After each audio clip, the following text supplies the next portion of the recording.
परमेश्वर की पवित्र नाम को स्तुति हो।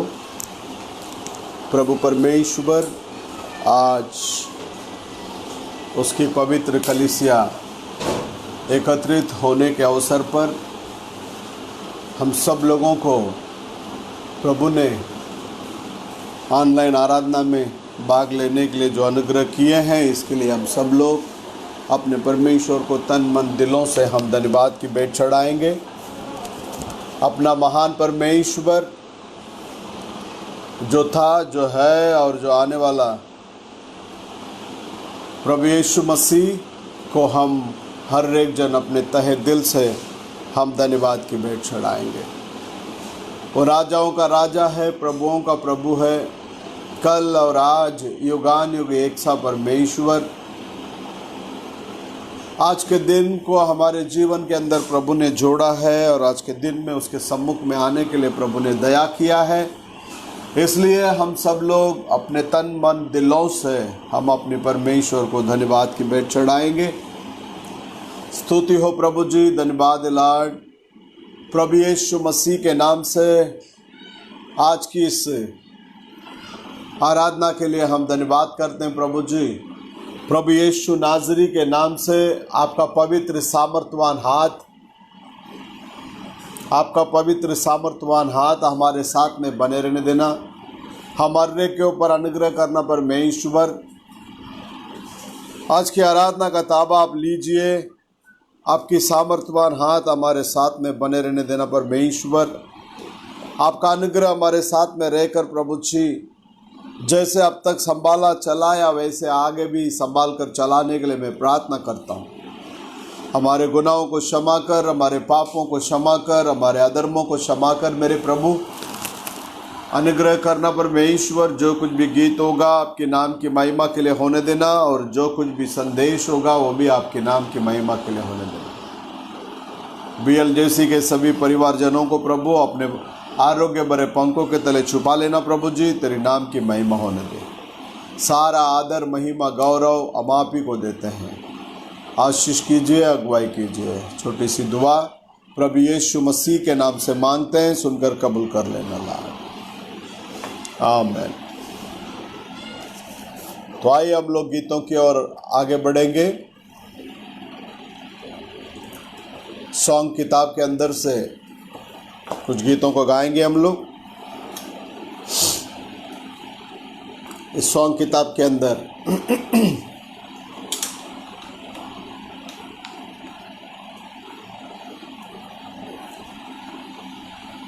59th number song.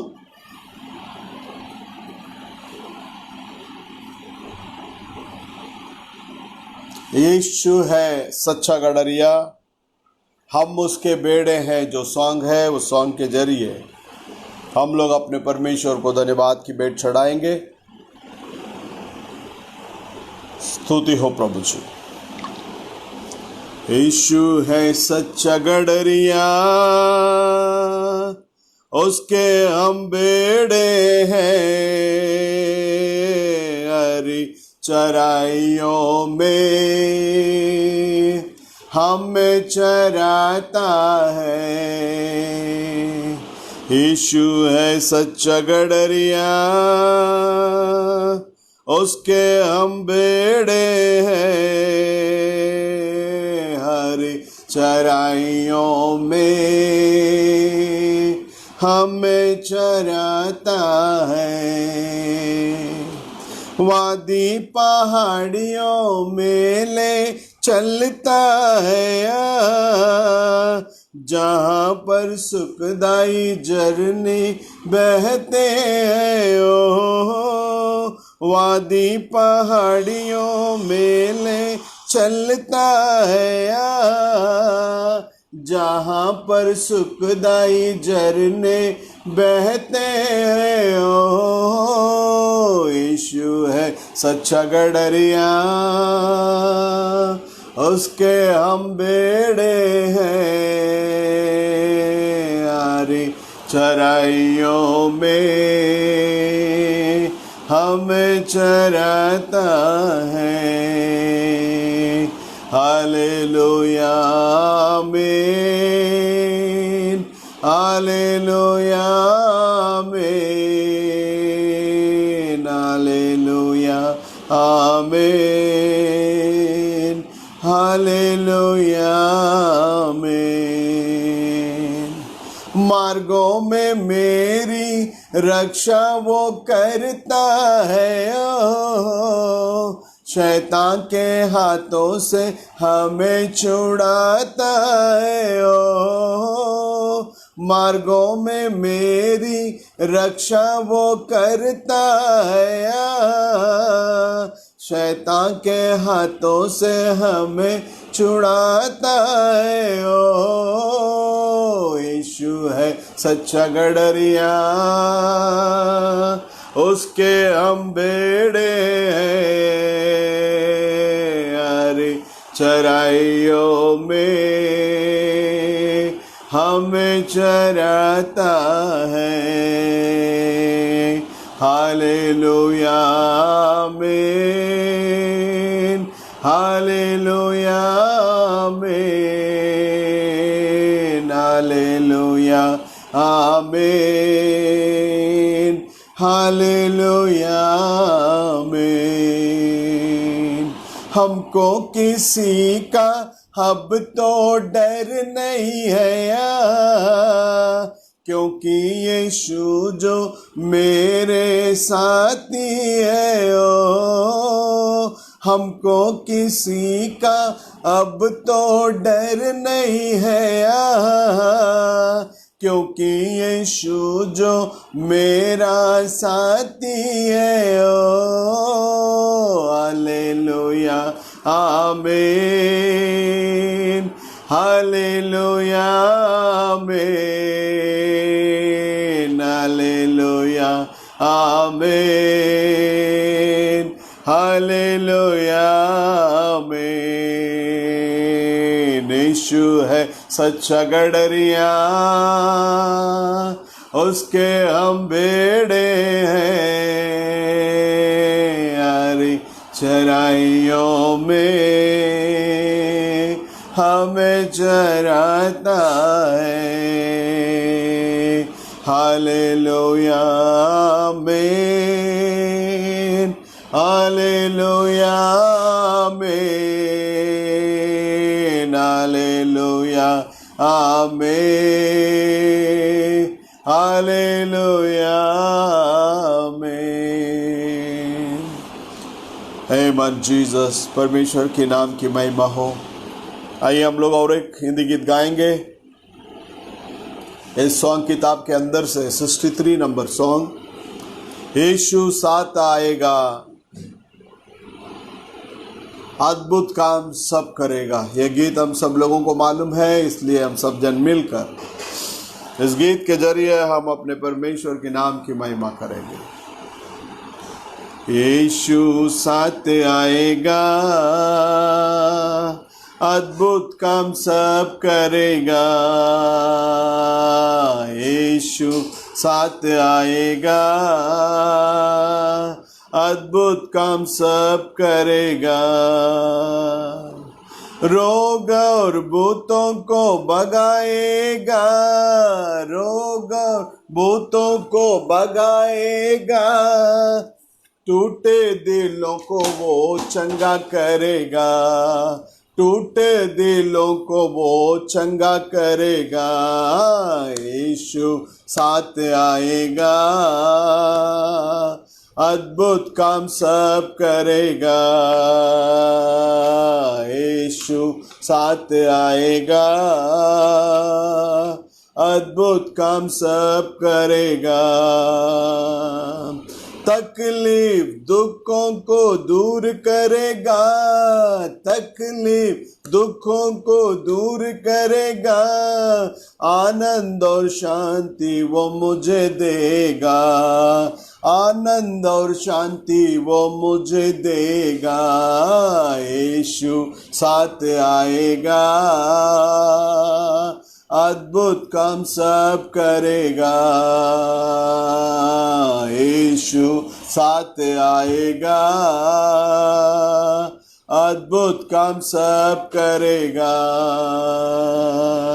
कर्ज और कष्टों को दूर करेगा, कर्ज और कष्टों को दूर करेगा, आंसुओं को वो पोंछ डालेगा, आंसुओं को वो पोंछ डालेगा। यीशु साथ आएगा, अद्भुत काम सब करेगा। यीशु साथ आएगा, अद्भुत काम सब करेगा। सब कामों में जय पाऊंगा, सब कामों में जय पाऊंगा, शत्रु शैतान को मैं हरा दूंगा, शत्रु शैतान को मैं हरा दूंगा। यीशु साथ आएगा, अद्भुत काम सब करेगा। यीशु साथ आएगा, अद्भुत काम सब करेगा। तंदाना तंदन ताना हो, तंदाना तंदन ताना हो, तंदाना तंदन ताना हो,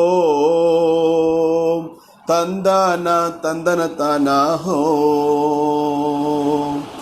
हालेलुया, प्रेज द लॉर्ड। आइए और एक हिंदी गीत गाएंगे इस सॉन्ग किताब के अंदर से। सॉन्ग नंबर 64, यीशु का नाम सुखदाई, भजन करो भाई ये जीवन 2 दिन का। हाँ परमेश्वर के अंदर प्रिय लोगों, ये जीवन 2 दिन का है। कब इस दुनिया को छोड़कर हम जाएंगे पता नहीं। जो समय मिला है उस समय को हम परमेश्वर के लिए खर्च करें। परमेश्वर महान है, वो कल और आज युगानुयुग एक सा परमेश्वर है। उसने जो ज़िंदगी दी है हमें उसके लिए जीने के लिए। आइए हम लोग गाएंगे यीशु का नाम सुखदाई, भजन करो भाई ये जीवन 2 दिन का। आमीन। यीशु का नाम सुखदाई, भजन करो भाई ये जीवन 2 दिन का। यीशु का नाम सुखदाई, भजन करो भाई ये जीवन 2 दिन का। ये जीवन है माटी का पुतला, ये जीवन है माटी का पुतला, पानी पड़त धुल जाई, भजन करो भाई ये जीवन 2 दिन का।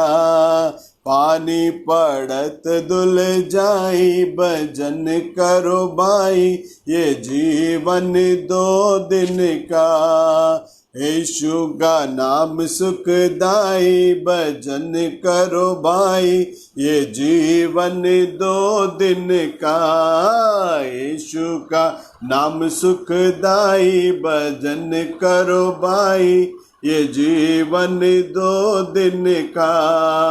यीशु का नाम सुखदाई, भजन करो भाई ये जीवन 2 दिन का।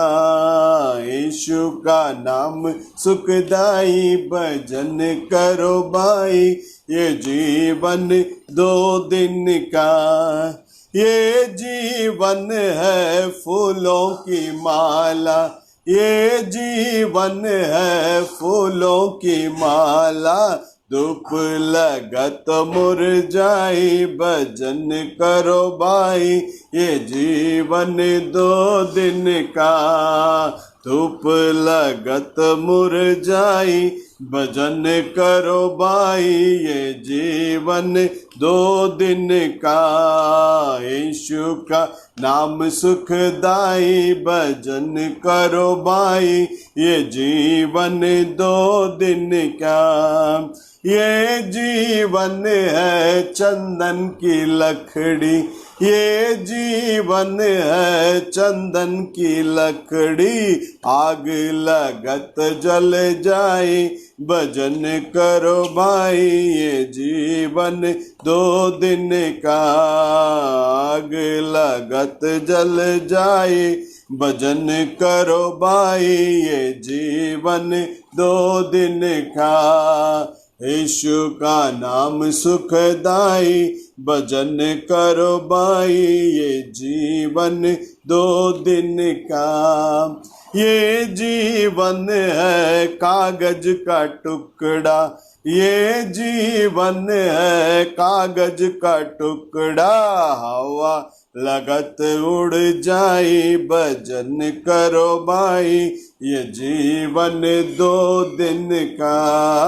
हवा लगत उड़ जाए भजन करो भाई, ये जीवन 2 दिन का, यीशु का नाम सुखदाई भजन करो भाई, ये जीवन 2 दिन का, यीशु का नाम सुखदाई भजन करो भाई, ये जीवन 2 दिन का। जीसस, थैंक यू मास्टर, हम आपको धन्यवाद करते हैं, यीशु के नाम में हम धन्यवाद करते हैं, यीशु के नाम में हम धन्यवाद करते हैं।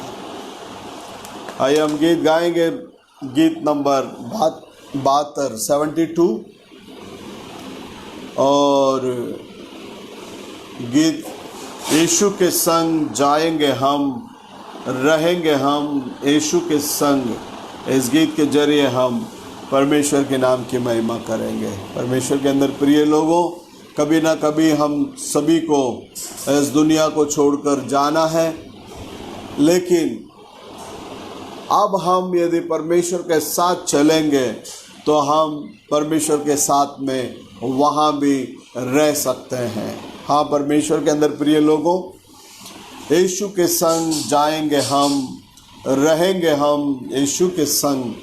इस गीत के जरिए हम अपने परमेश्वर के नाम की महिमा करेंगे। गीत नंबर 72 72 नंबर गीत है। इस गीत के जरिए हम लोग परमेश्वर के नाम की महिमा करेंगे।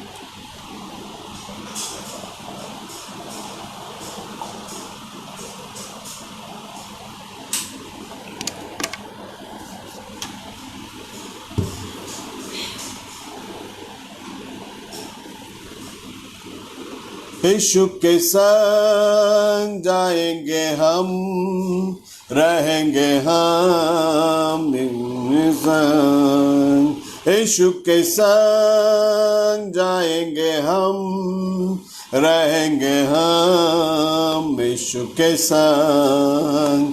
हालेलुया हालेलुया हालेलुया हालेलुया हालेलुया हालेलुया। रहना नहीं है हमको यहाँ, जाना है एक दिन हमको वहाँ। रहना नहीं है हमको यहाँ, जाना है एक दिन हमको वहाँ। यीशु के संग जाएंगे हम, रहेंगे हम यीशु के संग। यीशु के संग जाएंगे हम, रहेंगे हम यीशु के संग। हालेलुया हालेलुया हालेलुया हालेलुया हालेलुया हालेलुया। यीशु एक दिन आएगा, हमको साथ ले जाएगा। यीशु एक दिन आएगा, हमको साथ ले जाएगा। यीशु के संग जाएंगे हम, रहेंगे हम यीशु के संग। यीशु के संग जाएंगे हम, रहेंगे हम यीशु के संग। हालेलुया हालेलुया हालेलुया हालेलुया हालेलुया हालेलुया। यीशु एक दिन आएगा, हमको लेकर जाएगा। यीशु एक दिन आएगा, हमको लेकर जाएगा। यीशु के संग जाएंगे हम, रहेंगे हम यीशु के संग। यीशु के संग जाएंगे हम, रहेंगे हम यीशु के संग। हालेलुया हालेलुया हालेलुया हालेलुया हालेलुया हालेलुया। धन दौलत को छोड़ना है, साथ न कुछ ले जाना है। धन दौलत को छोड़ना है, साथ न कुछ ले जाना है। यीशु के संग जाएंगे हम, रहेंगे हम यीशु के संग। यीशु के संग जाएंगे हम, रहेंगे हम यीशु के संग। हालेलुया हालेलुया हालेलुया हालेलुया हालेलुया हालेलुया हालेलुया हालेलुया हालेलुया। प्रभु में सभी भाई बहनों को जय मसीह की। प्रभु परमेश्वर हम सब लोगों को आशीष करे, बरकत दे। बीते हुए दिनों में प्रभु ने हम सबको अपने आंखों की पुतली की मानंद संभाल कर आज उसके सम्मुख में हम लोग ऑनलाइन एकत्रित होने के लिए प्रभु ने सहायता की, मदद की। इसके लिए हम प्रभु के लिए अपने तन मन दिलों से हम गीत गाकर, गीत के जरिए हम अपने परमेश्वर के नाम की महिमा करेंगे। आइए हम गीत गाएंगे सॉन्ग किताब नंबर में 55 नंबर 55 नंबर, यीशु का लहू सारे पापों से शुद्ध करता हमें। यह गीत हम सब लोगों को मालूम है, इसलिए हम सब जन मिलकर इस गीत के जरिए हम अपने परमेश्वर के नाम की महिमा करेंगे।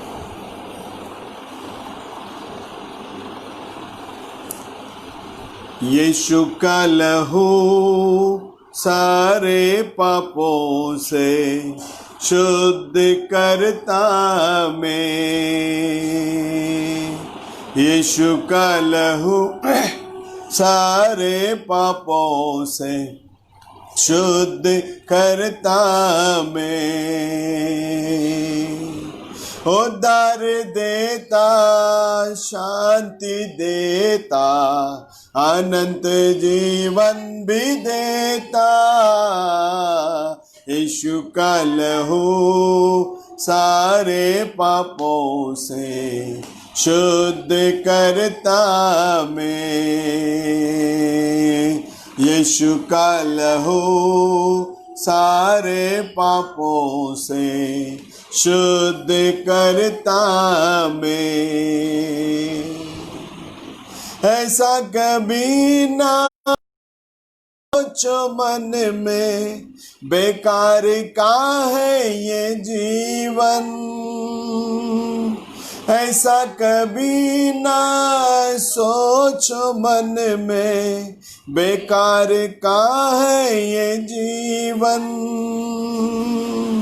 खरीदा है उसने अपने लहू का मोल देकर। यीशु का लहू सारे पापों से शुद्ध करता में। यीशु का लहू सारे पापों से शुद्ध करता मैं। पवित्र स्थान में जाएंगे हम उसके लहू के ही द्वारा। पवित्र स्थान में जाएंगे हम उसके लहू के ही द्वारा। द्वार हमारा यीशु है प्यारा, वो ही है बोर का तारा। यीशु का लहू सारे पापों से शुद्ध करता मैं।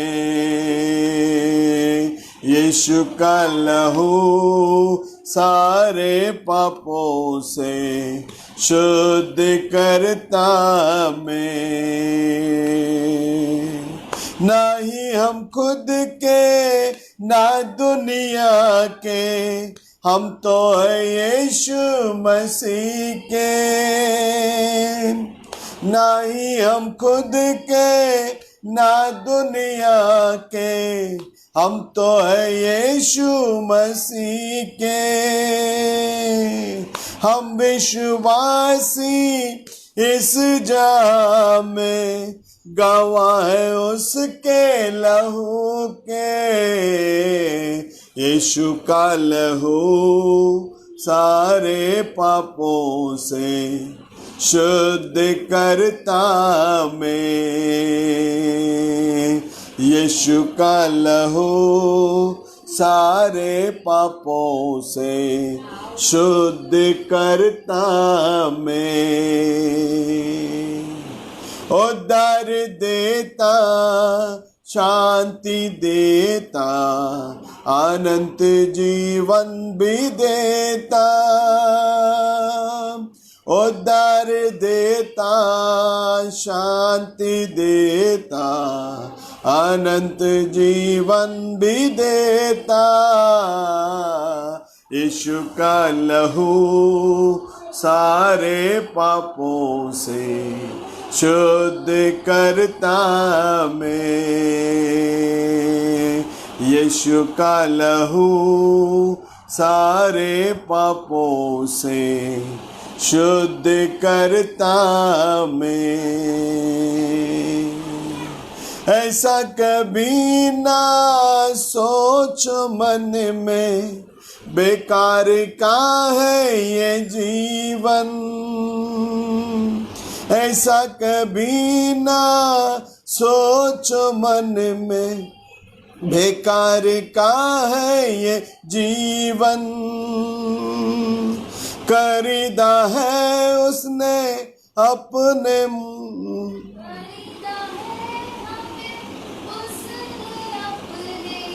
लहू का मोल देकर। यीशु का लहू सारे पापों से करता मैं। यीशु का लहू सारे पापों से शुद्ध करता मैं।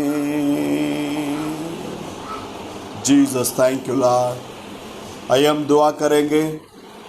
पठानकोट के अंदर जो pastor Das and time ministry में सेवा करते हैं, उनके लिए हम लोग प्रार्थना करेंगे। उनका लिवर ट्रांसप्लांट करने के लिए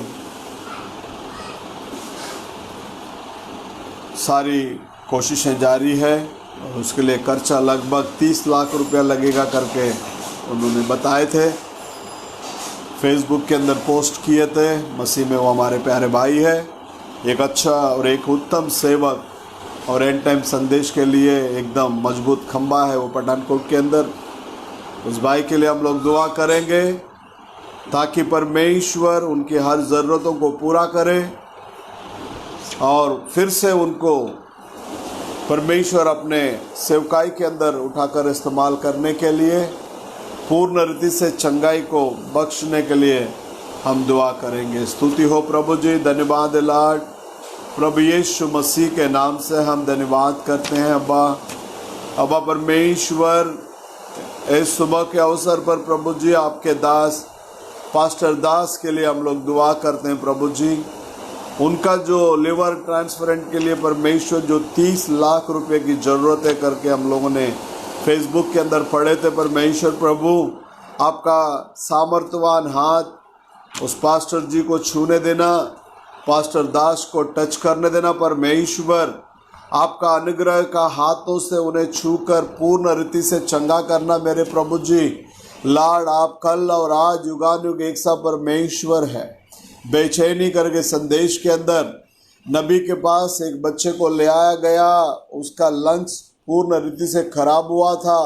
नबी प्रार्थना करने के बाद वो लंग्स फिर से नए सिरे से बदल गया करके हम लोग उस संदेश में पढ़कर देखें। प्रभु जी आज भी आप उसी नबी का खुदा है, केवल उस नबी का ही नहीं, आप हमारा भी खुदा है। परमेश्वर प्रभु यीशु मसीह के नाम से पास्टर दास जी को टच कीजिए।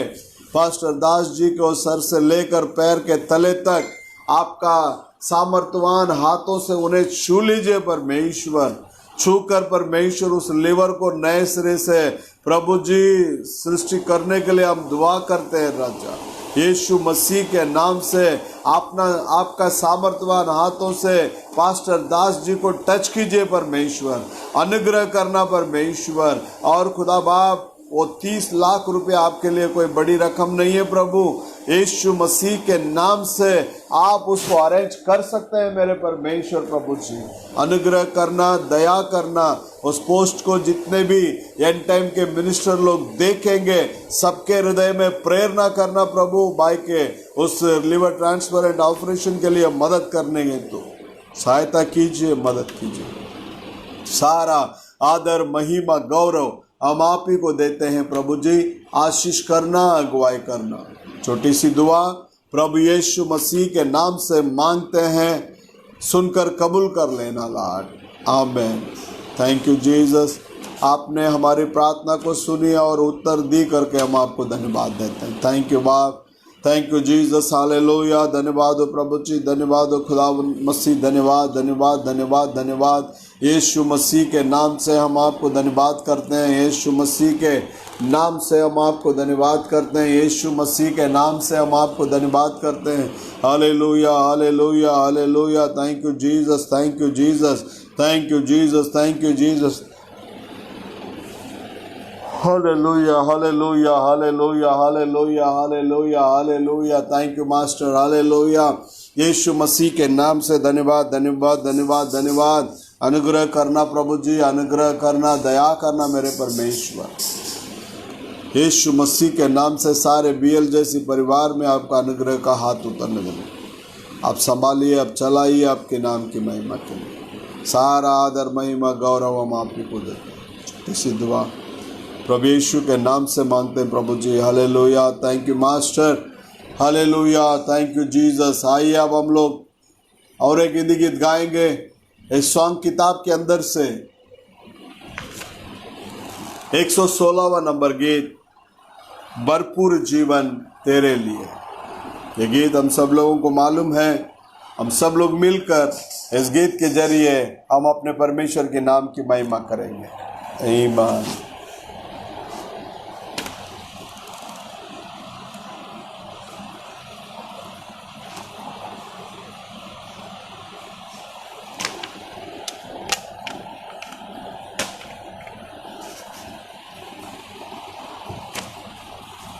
Jesus.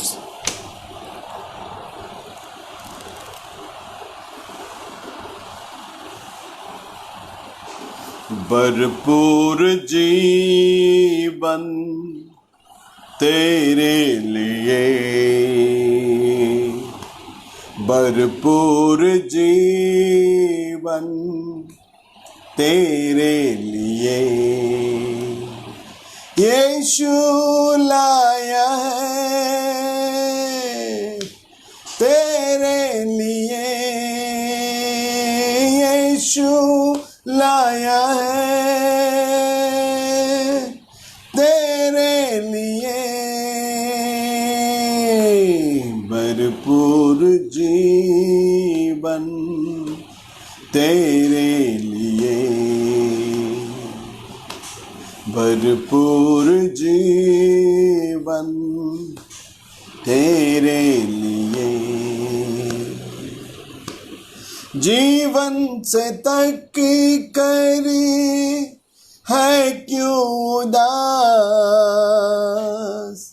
यीशु है देता मुझको जीवन में आस। जीवन से तक कर है क्यों उदास, यीशु है देता तुझको जीवन में अनंत जीवन तेरे लिए, अनंत जीवन तेरे लिए। यीशु लाया है तेरे लिए, यीशु लाया है तेरे लिए। भरपूर जीवन तेरे लिए, भरपूर जीवन तेरे लिए। काली है जीवन तेरा है बेकरार, तरस खाता यीशु तुझ पर करता है प्यार। काली है जीवन तेरा है बेकरार, तरस खाता यीशु तुझ पर करता है प्यार। झरनों सा जीवन तेरे लिए, झरनों सा जीवन तेरे लिए।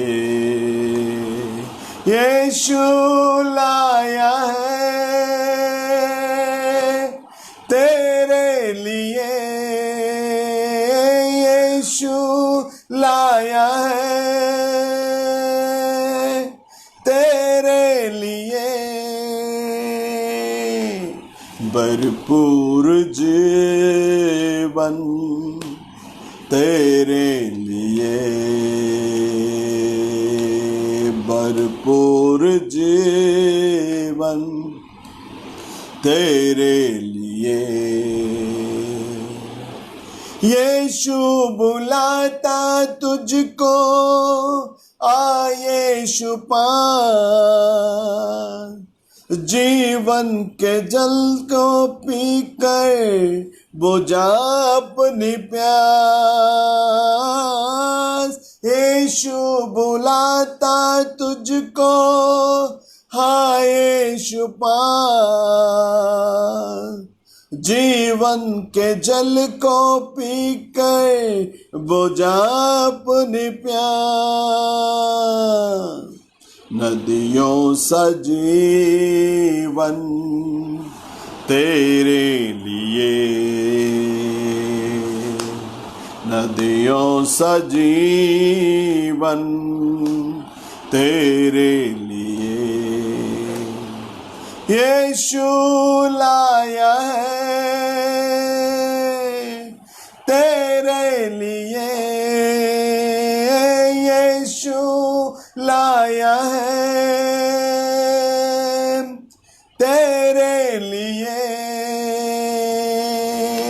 न होगा तू निराश, न होगा तू निराश, न होगा तू निराश, न होगा तू निराश। आमीन जीसस। यीशु मसीह की पवित्र नाम की स्तुति हो। प्रभु यीशु मसीह की पवित्र नाम की धन्यवाद हो। प्रभु यीशु मसीह की पवित्र नाम की जय जयकार हो। तो आओ प्रियो, अब हम लोग कलाम के अंदर आगे बढ़ेंगे। मत्ती रचित सुसमाचार, उसमें 5वां अध्याय में 47 एंड 48 को हम लोग पढ़ेंगे।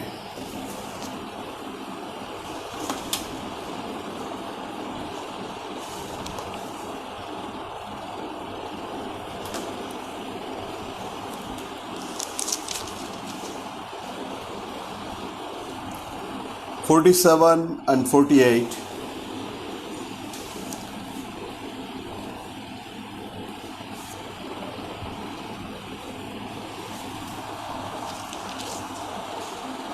मत्ती रचित सुसमाचार 5वां अध्याय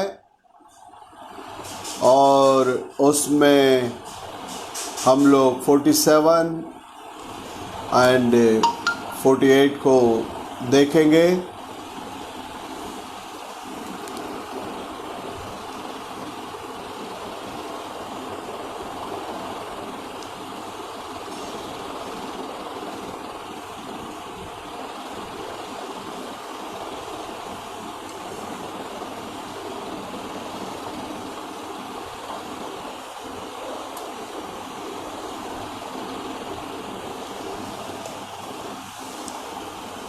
और यदि तुम केवल अपने भाइयों को ही नमस्कार करो तो कौन सा बड़ा काम करते हो?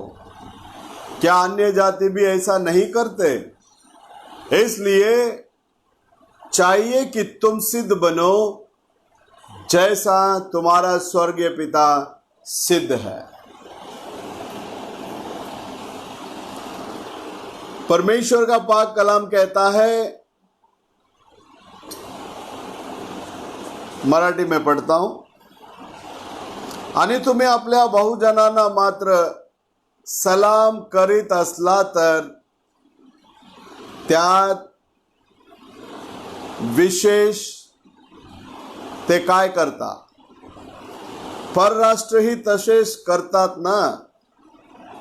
यास्तव जसा तुमचा स्वर्गीय पिता पूर्ण आहे तसे तुम्ही पूर्ण व्हा।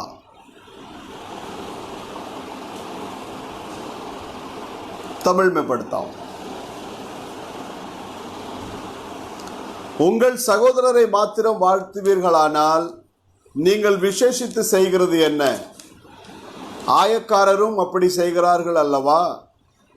ஆகையால் பரலோகத்தில் இருக்கிற உங்கள் பிதா பூரண சர்க்குணராய் இருக்கிறது போல நீங்களும் पूर्ण सरकुणराय इरका कड़वीरगढ़। पढ़े गए वचन को प्रभु यीशु मसीह बहुतायत से आशीष करे। इस वचन को आधार पर लेते हुए अपने अंतिम समय के भविष्यद्वक्ता भाई विलियम मरियन ब्रैनम जी ने एक संदेश दिए हैं, सिद्धता, परफेक्शन। यदि इसको तमिल में कहेंगे परिपूर्णम। तो परमेश्वर के अंदर प्रिय लोगों, सारा चीज अधूरा है, केवल एक ही चीज सिद्ध है और वो है प्रभु यीशु मसीह। प्रभु यीशु मसीह के अलावा बाकी सारे चीज अधूरा है। कोई भी चीज में आप सिद्धता को क्या नहीं कर सकते, देख नहीं सकते।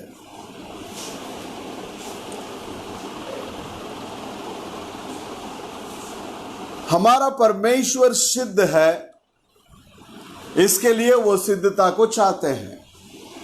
हमारा परमेश्वर कोई आधा अधूरा नहीं है। हमारा प्रभु यीशु मसीह वो सिद्ध है, इसलिए वो हमारे बीच में से, हमारे अंदर में से प्रभु क्या चाहते हैं? सिद्धता को चाहते हैं। हाँ परमेश्वर के अंदर प्रिय लोग, आज मैं और आप जिस खुदा को आराधना करते हैं, जिस खुदा को हम नमन करते हैं, और वो खुदा सिद्ध है, तो इसलिए उसकी आराधना और भजन करने वाले हम भी, उसके आराधक जो है, हम लोग भी क्या बनना चाहिए करके वो चाहता है, सिद्ध बनना चाहता है। परमेश्वर के अंदर प्रिय लोगों, आशीष किया गया उस पवित्र आत्मा स्वयं वचन के अंदर प्रेरणा को हमें दे, हमें चलाए, हमारी हर जरूरतों को वो पूरा करे। प्रभु परमेश्वर सिद्धता को चाहते हैं, इसलिए जो कोई कमतरता में है वे उस परमेश्वर के राज्य के अंदर प्रवेश नहीं कर सकते या परमेश्वर के उपस्थिति के अंदर नहीं जा सकते। इस बात को हम लोग हमारे विचार के अंदर रखना जरूरी है। हमारी आराधना और उसके साथ साथ सारे चीज सिद्ध होना जरूरी है। अब एदेन बाग के अंदर आदम और हव्वा को परमेश्वर वहां रखे थे। वे लोग पाप किए और पाप के वजह से प्रभु के आधीनता में रहना, उस बात को उन लोगों ने छोड़ दिए और परमेश्वर की व्यवस्था को उन लोगों ने उल्लंघन किए। इसलिए वहां उल्लंघन जब होता है, वहां प्रभु के अंदर जो आधीनता में रहना है वो चीज नहीं रहती, और वही बात जो है व्यवस्था को हम लोग उल्लंघन करना होता है। इसलिए हमारा खुदा बाप जो पवित्र है, किसी भी चीज का हमारे प्रभु के पास मिलावट नहीं है। थोड़ा भी अशुद्धता हमारे परमेश्वर के पास नहीं है। इसके लिए उसके लोगों के अंदर में भी थोड़ा भी अशुद्धता क्या नहीं करना चाहिए, दिखने में नहीं आना चाहिए। और उसके उपस्थिति में अशुद्धता के साथ में हम रह नहीं सकते। जब एक व्यक्ति अशुद्धता के अंदर से आता है, वो आने के साथ साथ प्रभु की उपस्थिति जब वहां मौजूदगी में होता है, वो चिल्लाने लगता, चीखने लगता और कहने लगता, हाँ प्रभु मैं पापी हूं, मुझे मेरे पापों से शुद्ध कर, पवित्र कर। जबकि अशुद्धता के जरिए हम परमेश्वर के सम्मुख में क्या नहीं कर सकते, हाँ नहीं सकते। अगर वो पापी व्यक्ति प्रभु के सम्मुख में आना चाहता है तो पहला उसको अपने आप को ठीक करना पड़ेगा, अपने आप को अपने पापों से क्या करना पड़ेगा, छुटकारा पाना पड़ेगा। उसके बाद में वो प्रभु के सम्मुख में आकर रुक सकता है। अब नबी कहता है कि यदि व्यवस्था करके नहीं होता, व्यवस्था करके धार्मिकता के करके एक कानून अगर नहीं होता, व्यवस्था के लिए कुछ विधियां हैं और वो जरूरत भी है। इसलिए इस व्यवस्था को जब प्रभु ने प्रारंभ किए थे या शुरुआत किए थे, तो उसके साथ साथ में एक धार्मिकता करके जो चीज है वो भी है करके वो हमें प्रकट करके बताता है। अब व्यवस्था के जरिए कोई भी देह या मांस उद्धार के अंदर नहीं आ सकता। अगर ऐसा होता तो पौलुस ये नहीं कहता व्यवस्था के अनुसार मुझे कोई भी व्यक्ति दोषी करके ठहरा नहीं सकता, क्योंकि वह व्यवस्था को पूर्ण रीति से पालन करने वाला एक व्यक्ति था। सारी व्यवस्थाओं को पूर्ण करने के बावजूद में भी वो परमेश्वर के निकट नहीं था, परमेश्वर से दूर था। नबी कहता है कि व्यवस्था किसी भी देह को या मांस को उद्धार नहीं कर सकता, और व्यवस्था जो है हमें एक बंदीगृह में रखने का काम को करता है, कैद खाने के अंदर। हमें छुड़ाने की सामर्थ्य उसको नहीं है। व्यवस्था हम लोग पापी है करके हमें वो दिखाता है, दर्शाता है। हमें दोषी है करके वो ठहराता है। यही काम व्यवस्था का है। यही काम जो है किसका है? व्यवस्था का है। तो परमेश्वर के अंदर प्रिय लोगों, दंड को लेकर आना व्यवस्था का काम है। तो कहां गलती करता है करके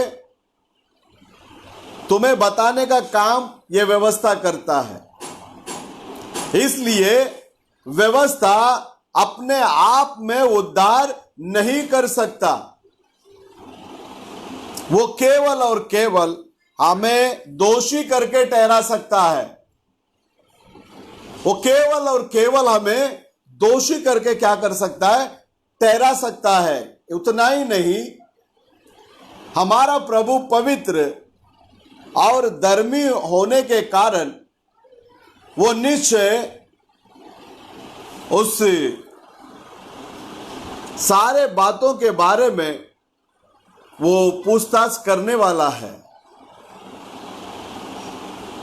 और वो पापी को न्याय करता है, क्योंकि वो अनुग्रह का रेशा को जो है, अनुग्रह का उस लाइन को वो पार कर दिया होता है।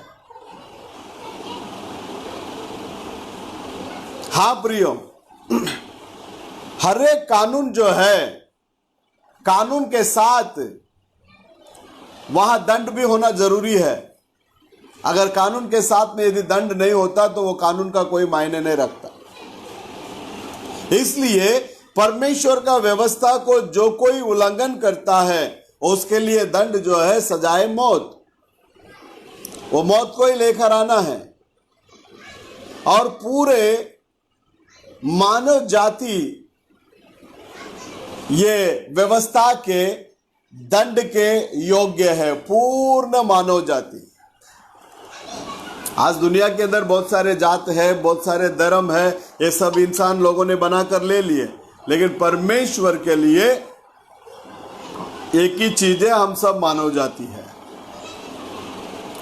हर एक कानून जो है उसके पीछे क्या है? दंड है। देख लेना, आदम और हव्वा जब पाप किए थे, वो लोग दोबारा परमेश्वर के सम्मुख में आकर यदि खड़ा होना है तो पहली बात, उस पाप का जब तक अंत नहीं होता उसके अलावा दूसरा कोई मार्ग नहीं है।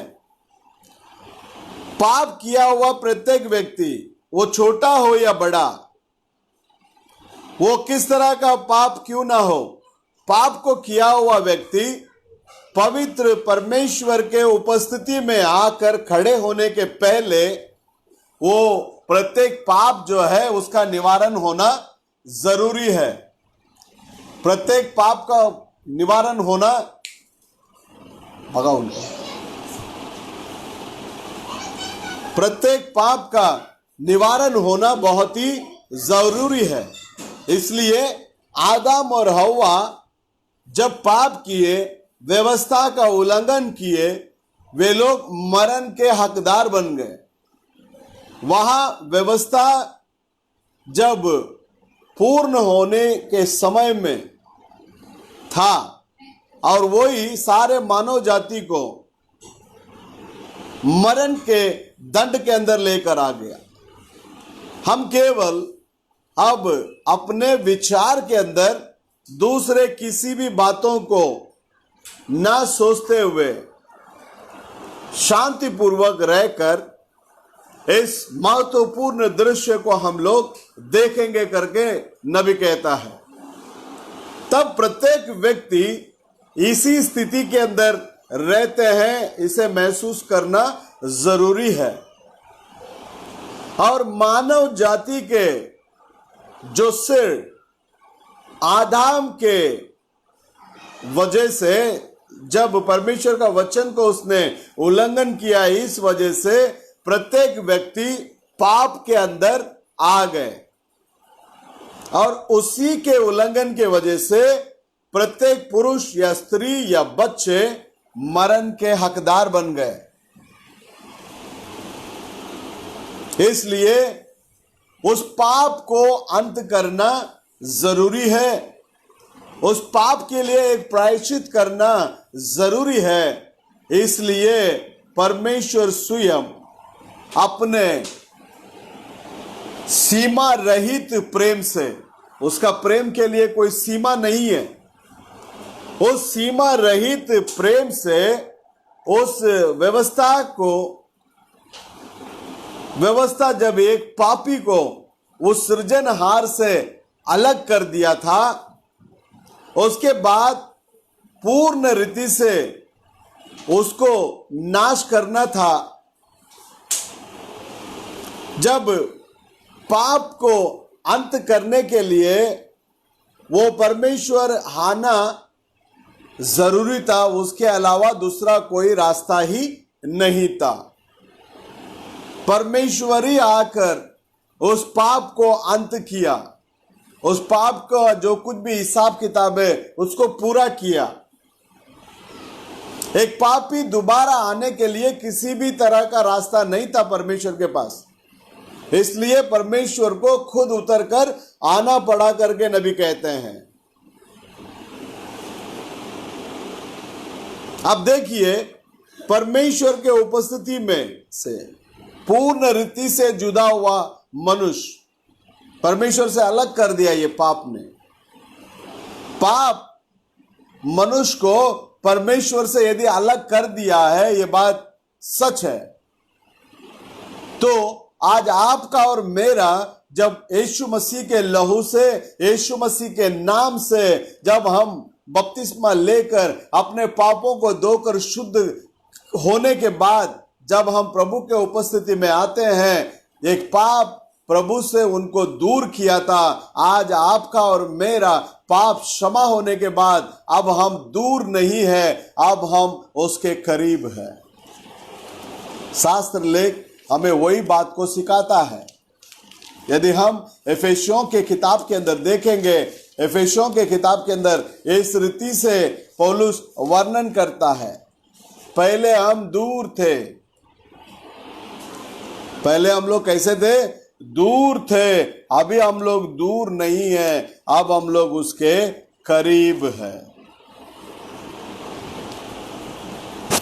अभी हम लोग कैसे हैं? उसके करीब है, क्योंकि शास्त्र लेख हमें सिखाता है हम लोग आज प्रभु से किधर नहीं है? दूर नहीं है, हम लोग आज प्रभु के करीब में है। हाँ परमेश्वर के अंदर प्रिय लोगों, एफेसियन का किताब 2 अध्याय 13वां वचन इस रीति से कहता है, परम मसीह यीशु में हाँ, तुम जो पहले दूर थे, पापी पहला जो है वो दूर था, मसीह के लहू के द्वारा निकट हो गए हो। कैसे निकट हो गए? क्योंकि प्रभु यीशु मसीह का लहू सारे पापों को धोकर क्या कर देता है? शुद्ध कर देता है। वो लहू हमारे पाप अधर्मों को धोकर शुद्ध करने के वजह से आज आप और मैं दूर नहीं है, हम उसके करीब है। परमेश्वर के अंदर प्रिय लोगों, परमेश्वर धर्मी है और वो धार्मिकता के अलावा दूसरा कुछ काम को वो नहीं कर सकते, क्योंकि वो सारे धार्मिकता का वो मूल है, वो आधार है। और इसलिए जब उल्लंघन हुआ तो उसको दंड को देने के सिवा उसके पास दूसरा कोई पर्याय नहीं था। इसलिए एक पापी अंत में जो है वो पूर्ण रीति से क्या किया जाता है? नष्ट किया जाता है। जब तक वो प्रभु के पास आता नहीं है, उसका अंत जो है नष्ट ही है, मतलब सर्वनाश। लेकिन प्रभु परमेश्वर हमारे साथ में रहकर आज भी पापियों को पापों से उद्धार करने के लिए वो सामर्थ्य परमेश्वर है, क्योंकि मानव जाति पाप के अंदर जाने के वजह से वो हमेशा हमेशा के लिए परमेश्वर से जुदा हो गया। हाँ परमेश्वर के अंदर प्रिय लोग, इसलिए परमेश्वर का वचन कहता है, तुम उस फल को जिस दिन खाओगे उस दिन अवश्य मरोगे। उत्पत्ति का किताब 2 अध्याय 16 और 17 को पढ़ना।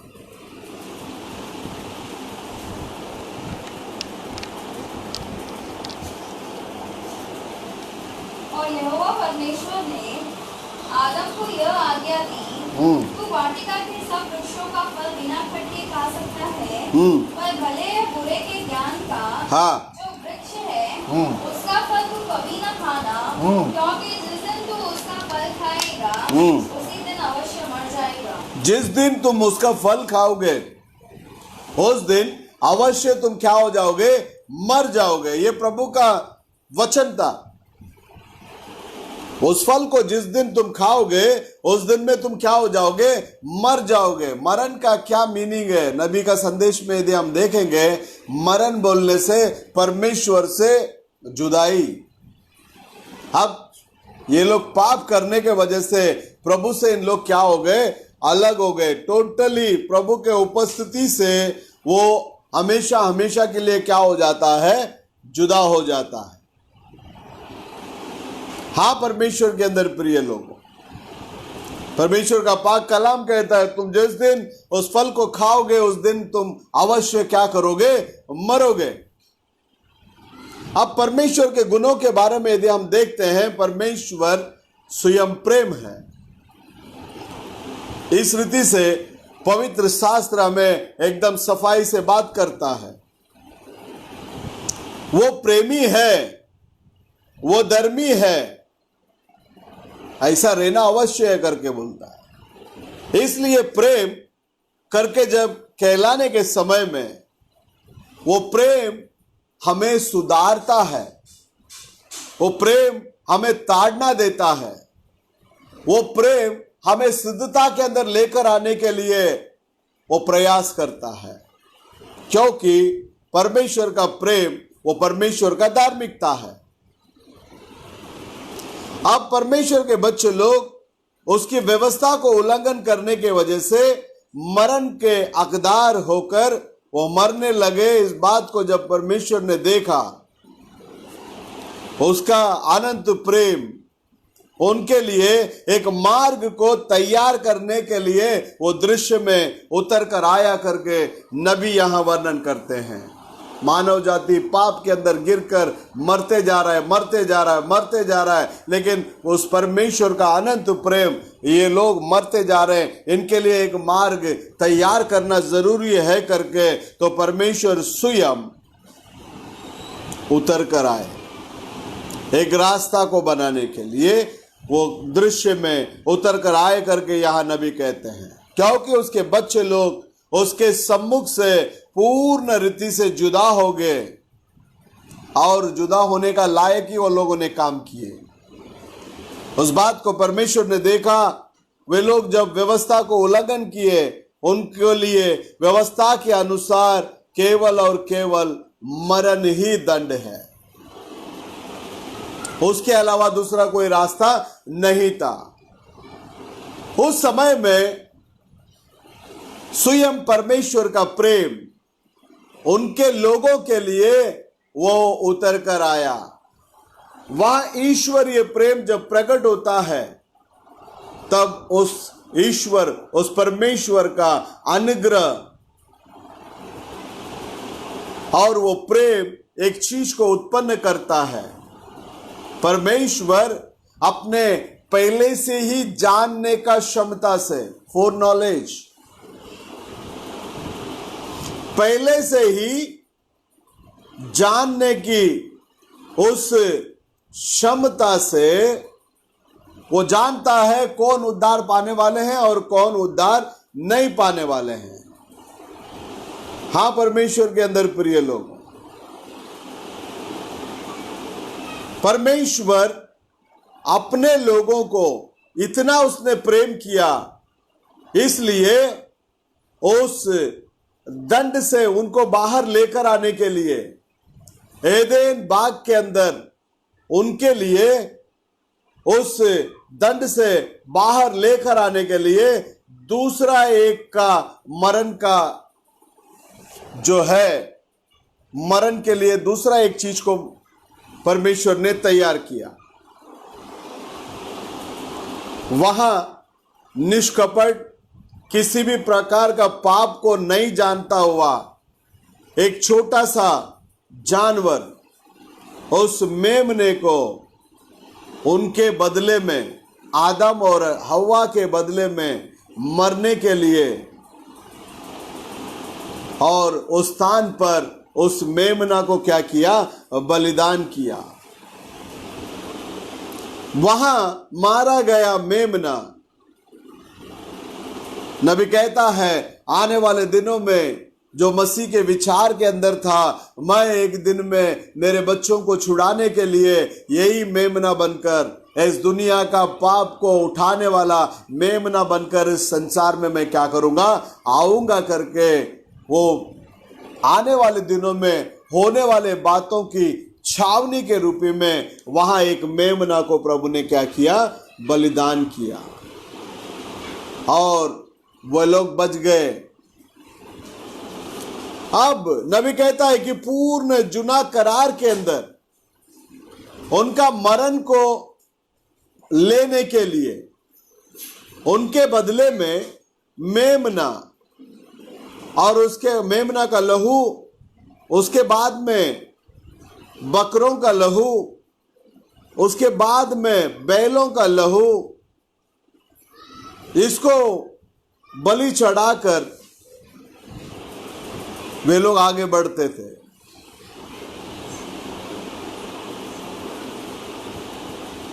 लेकिन परमेश्वर उनके महत्वपूर्ण दया से आने वाले दिनों में जो रियल बलि जो होने वाला है वो उसके विचार के अंदर था। नबी कहता है कि उसके विचार के पीछे बाजू में वो क्या किया था? रखा हुआ था। बाकी ये पहले बैल, बकरी, कबूतर, ये जो कुछ भी बलिदान हुआ, ये सारी बातें आने वाले दिनों में होने वाली बात के लिए एक शैडो था, एक छाव था, दूसरा कुछ भी नहीं। उसका एकलौता एक पुत्र उस समय तक जब मरा हुआ उस मेमने के लहू के आदिन में वो परमेश्वर का बेटा जो आदम वहां गुजारा कर रहा था।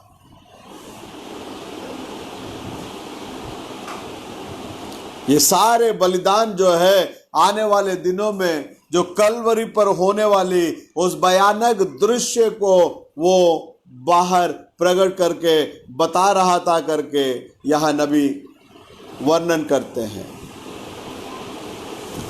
अब इब्रानियों का पुस्तक 10वां अध्याय में से कुछ बातों को हम देखेंगे।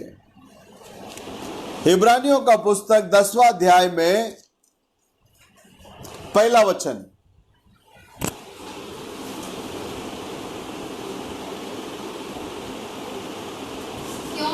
क्योंकि व्यवस्था जिसमें आने वाली अच्छी वस्तुओं का प्रतिबिंब है, आने वाली अच्छी वस्तुओं का प्रतिबिंब है व्यवस्था, हाँ, पर उनका असली स्वरूप नहीं, उसका असली स्वरूप नहीं।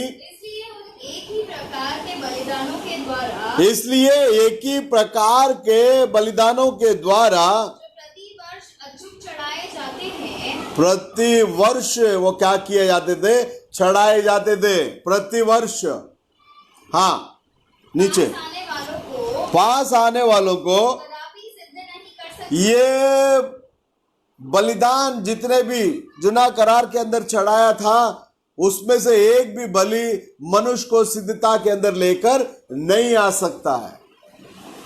मनुष्य को सिद्धता के अंदर लेकर आ सकता है तो वो एक ही बलि है, वो ही प्रभु यीशु मसीह का बलिदान। इसलिए दानियल लिखने के टाइम में लिखा, दिन प्रतिदिन जो चढ़ाए जाने वाला बलिदान हट जाएगा। कब हट जाएगा? एक ही बलिदान जो है वो प्रभु यीशु मसीह, वो मसीहा हफ्ते में आधे दिन पर जब काटा जाएगा उस समय में सारी बलिदान को क्या कर देगा? हटाया जाएगा। तो जुना करार के अंदर जितने भी बलिदान दिया गया था वो आने वाले समय में जो होने वाली असली बात का वो एक छाव था। आज बहुत सारे प्रचारक लोग अपने आप को बड़ा दिखाने के लिए कोशिश करते हैं। मसीह के अंदर प्रिय भाई और बहनों, कोई बड़ा कोई छोटा नहीं है, हम सब भाई बहन हैं। हम में से कोई बड़ा है तो वो केवल और केवल मसीह बड़ा है। हाँ परमेश्वर के अंदर प्रिय लोग, 7 कलीसिया का युग है। 7 कलीसिया के युग में 7 दूतों को प्रभु ने दिया है। पहला कलीसिया में भविष्यद्वक्ता को प्रभु ने भेजा है और आखिरी कलीसिया में प्रभु ने भविष्यद्वक्ता को भेजा, वही हमारे प्यारे भाई विलियम मरियन ब्रैनम। और 8वां कोई कलीसिया नहीं है, ना तो 8वां कोई दूत है। हम किसी भी बातों में, किसी के भी बहकाव में ना आए। कलाम सत्य है और अंतिम समय का यह संदेश भी सत्य है। ये कोई 8वां दूत के बारे में या 8वां कलीसिया के बारे में हमें सिखाता नहीं है प्रिय। दूसरा कोई प्रकाश हमें मिला करके कोई व्यक्ति कहता है और वो प्रकाश शास्त्र और नबी के संदेश के साथ में मेल नहीं खाता है, तो उस प्रकाश को स्वीकार करने की जरूरत नहीं है। अब परमेश्वर के अंदर प्रिय लोगों, ये व्यवस्था काफी सालों तक रहने के बावजूद में भी पाप को वो निकाल नहीं सका। इस बात को हम लोग जानते हैं। तो केवल और केवल वो हमें कैद खाने के अंदर भेजने का काम कोई क्या किया है। आपको छुड़ाने के लिए उसके पास कोई भी चीज नहीं था। वो आपको एक गिरवी में रखने का दुकान के हिसाब में था। उसके अंदर से वो आपको बाहर नहीं लेकर आ सकता। आपको कैद खाने में रख कर आप एक पापी है करके आपको महसूस दिलाने का काम कोई वो किया। दूसरा काम को उसने क्या नहीं किया नहीं है। इसलिए पौलुस लिखने के टाइम में लिखता है, ये सारी बातें कोई भी मनुष्य को सिद्धता के अंदर क्या नहीं कर सकते, लेकर नहीं आ सकते। याद रखिएगा, ये आने वाले छाव के लिए या प्रतिरूप के लिए एक छाव था। उस छाव के पीछे एक प्रतिरूपता करके वो हमें इंट्रोड्यूसिंग कराता है। आने वाली भलाई चीजों का वो कार्य नहीं थी, क्योंकि वो केवल और केवल एक छाव के रूप में था। आने वाली भलाई वस्तुओं के लिए वो केवल और केवल एक छाव था। इसलिए प्रतिवर्ष वो लोग लगातार उन सारे बलिदानों को क्या किए थे, चढ़ाकर आए, और वो बलिदान उनको सिद्धता के अंदर लेकर नहीं आ सकता। नबी कहता है कि परमेश्वर आदि में सिद्धता को चाहता था, इसलिए यीशु मसीह इस संसार में आने के समय में वो लिखता है, कहता है, जैसा तुम्हारा स्वर्ग में पिता सिद्ध है वैसे तुम भी सिद्ध बनो। और व्यवस्था जो है आने वाली बातों की एक छाव थी। उसको उसके अनुसार आराधना करने वाला व्यक्ति को वो कभी सिद्धता के अंदर लेकर नहीं आ सकता। हाँ परमेश्वर के अंदर प्रिय लोगों, परमेश्वर पूर्ण रीति से पवित्रता को चाहता है। एक छोटा सा भी पाप रहने से उसके साथ या किसी भी व्यक्ति के साथ या कोई भी व्यक्ति उसके समानता के सामने खड़ा नहीं रह सकता।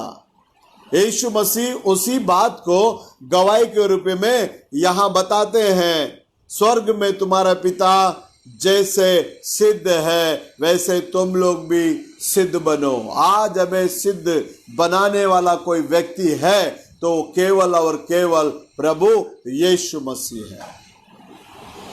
व्यवस्था के अनुसार बलि चढ़ाने के लिए आने वाला व्यक्ति उस बलि के द्वारा कभी सिद्ध नहीं बन सकता करके शास्त्र लेख हमें सिखाता है।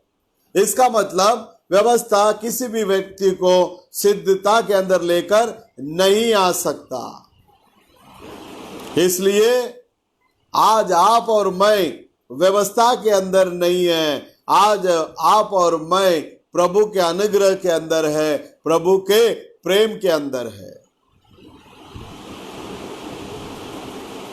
नबी कहता है कि परमेश्वर के उपस्थिति में मैं अपने आप को सिद्धता के अंदर लाने के लिए कुछ मैं अगर कर सकता है तो मसीह आकर मेरे लिए मरने का अवश्य नहीं होता था।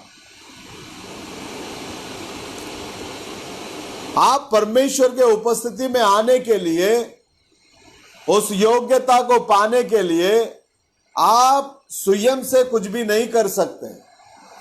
अगर ऐसा करके आप आ सकते हैं तो मसीह का आना व्यर्थ था, मसीह आकर आपके लिए मेरे लिए मरना भी व्यर्थ था। या व्यवस्था को पालन करने से या आपको उस कानून के रीति के अनुसार या आप अपने खुद के पवित्रता से आप लोग जो करते हैं उस बुरे कामों को यदि रोकने से आप परमेश्वर के उपस्थिति में आने का उस अवसर को आप पा नहीं सकते। हो सकता है तुम झूठ नहीं बोलते होंगे, चोरी नहीं करते होंगे, धूम्रपान नहीं करते होंगे, सारी बातों को आपने रोक दी, अपने अंदर से निकाल दी।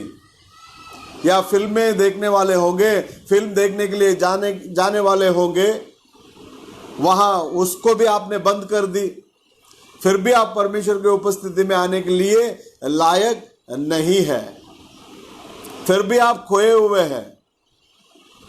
क्योंकि कुछ भी काम को आप कर लीजिए, या कोई कलीसिया में आप शामिल हो जाइए, या उसके रीति रिवाज के अंदर आप चले जाइए, ये कोई भी चीज, आजकल लोग माला को क्या करते हैं, जपते हैं, माला के साथ साथ में कुछ प्रार्थनाएं बोलते रहते हैं। ये कोई भी चीज आपको परमेश्वर के उपस्थिति में लेकर नहीं आ सकता, क्योंकि तू दंड के योग्य पापी है।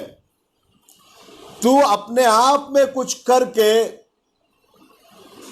अपने लिए कुछ मार्ग को तू क्या नहीं कर सकता, तैयार नहीं कर सकता। जैसे आज संसार के अंदर हम लोग देखते हैं, बहुत लोग अपने अपने रीति रिवाज के अनुसार या कोई भी संस्था में जाके बैठकर वो लोग सोचकर बैठे हैं हम सुरक्षित हैं। जिस रीति से आदम और हव्वा उस नग्न अवस्था पर उस पेड़ के पीछे जाकर छुप गया और सोचने लगे हम सुरक्षित हैं, अंजूर के पत्ते को पहनकर। प्रभु ने बोला ये अंजूर का पत्ता तेरा कुछ काम में नहीं आएगा, तेरे लिए मेमना का चमड़ा का वस्त्र की जरूरत है। आज भी परमेश्वर के अंदर प्रिय लोगों, कोई संस्था हमें सिद्धता के अंदर नहीं ले आ सकता, कोई संस्था हमें पापों से छुटकारा नहीं दिला सकता, कोई संस्था हमें पवित्र जीवन के अंदर अगुवाई नहीं कर सकता। नबी कहता है तो अपने आप से आने के लिए कोई मार्ग नहीं है। कोई भी धर्म का रीति रिवाज ये सही है करके समझने वाले कोई भी बातें क्यों ना हो, तो अपने आप से कुछ भी करके परमेश्वर के सम्मुख में आने के लिए लायक हो नहीं सकता, क्योंकि तू शुरुआत में ही पापी है, मैं शुरुआत में ही पापी हूं। क्योंकि हम पाप में पैदा हुए, अधर्म में उत्पन्न हुए और झूठ बोलने वाले और इस संसार में हम आए करके शास्त्र लेख हमें सिखाता है। कोई भी मनुष्य दूसरा मनुष्य के लिए मरना, इस बात को प्रभु स्वीकार नहीं करते और उसको अंगीकार भी नहीं करेंगे, क्योंकि वो भी व्यक्ति इसके लिए भी इसके ही जैसा कौन है, वो पापी है। इस शहर के अंदर बहुत ही जो घटिया किस्म का शराबी होगा, किस रीति से वो परमेश्वर के सम्मुख में दोषी है, उसी रीति से इस संसार में पैदा हुआ, पोप होने दो या बिशप होने दो या कार्डिनल होने दो या फादर होने दो या पास्टर होने दो, कोई भी होने दो, कोई भी व्यक्ति दूसरे के लिए कोई प्रायश्चित नहीं कर सकता। इसलिए वो एक निर्दोष, एक मेमने को क्या किया, उसने उसका जीवन को प्रभु ने ले लिया। व्यवस्था के अनुसार जुना करार के अंदर एक मनुष्य जब पाप करता है, वो उस मेमने को वेदी पर लेकर आता और वो जो कुछ भी एक आज्ञा का उल्लंघन किया होगा, उसने जो मेमना को लेकर आया उसको वेदी पर लेटाकर उसके हाथों को उसके ऊपर रख के वो कहता है मैं गलत हूं और मैं दोषी हूं करके मैं जानता हूं, मैं अपने पापों को अंगीकार करता हूं। व्यवस्था मरण को दर्शाता है, इसलिए उसके बदले में मैं एक मेमना को लेकर आता हूं। ये छोटा मेमना का जब गला काटा जाता है, उस समय में वो अपने हाथ पैर को खींचते हुए वो मरण के अवस्था पर जब तड़पता है, उस समय में वो बहुत ही रोता है।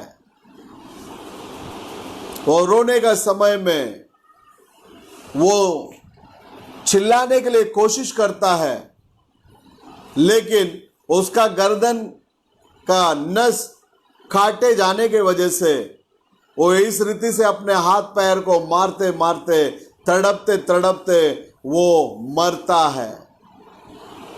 उस समय में उसके गर्दन से वो जो लहू का छींटा यहां वहां जब उड़ती है, उसका पूरा शरीर में वो लगता है।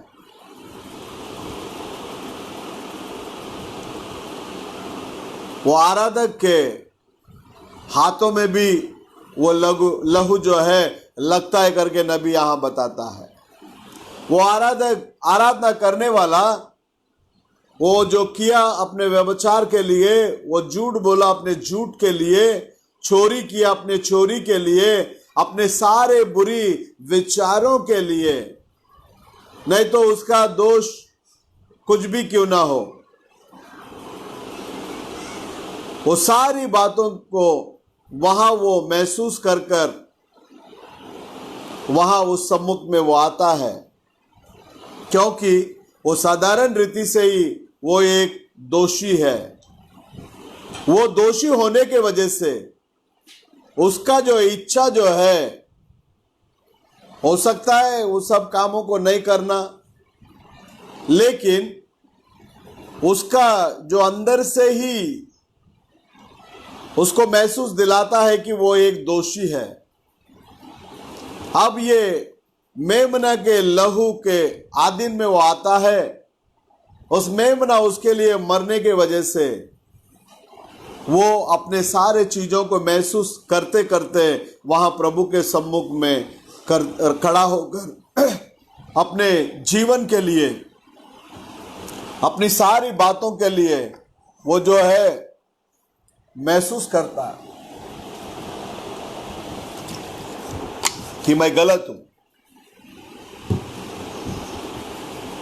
लेकिन वो मनुष्य जब वो मेमना आखिर में जब मर जाता है, उसके हाथों में उस मेमने की लहू रहता है,